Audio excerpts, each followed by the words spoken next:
mpaka sasa hivi watu 28 wamepoteza maisha na wengine 8 ni majeruhi.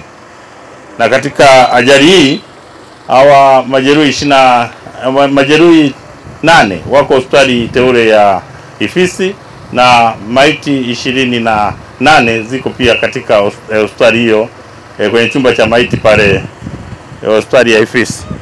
Ni kwamba mnamo tarehe 7 mwezi wa 6 mwaka 2025 majira ya saa 1:47 kwenye eneo hili la Mlima Iwambi katika halmashauri ya wilaya ya Mbeya vijijini, kwenye barabara kuu ya kutoka Mbeya kuelekea Tunduma, gari lenye namba T830 EDP likiwa na tela lake lenye namba T148 CTD aina Scania lori likiwa limebeba shehena ya unga likiwa linaendeshwa na dereva ambaye anaitwa Filipo Lighton Mwashibanda mwenye umri wa miaka 33. Huyu ni mkazi wa Tunduma katika mkoa wa Songwe, likiwa linatokea Dar es Salaam. Kama nilivyosema, lilikuwa limebeba shehena ya unga.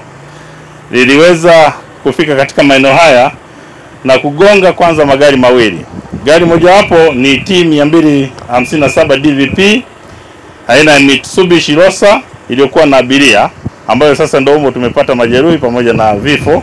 Lakini pia na gari nyingine T185 DMF aina ya Toyota Light Ice na kutumbukia kwenye eneo hili la Kolongo kwenye mto huu Mbalizi na kukita kwenye hili gema ambapo tupo hapa, ambayo ni kingo ya mto huu wa Mbalizi na kusababisha vifo 27 kwa jana.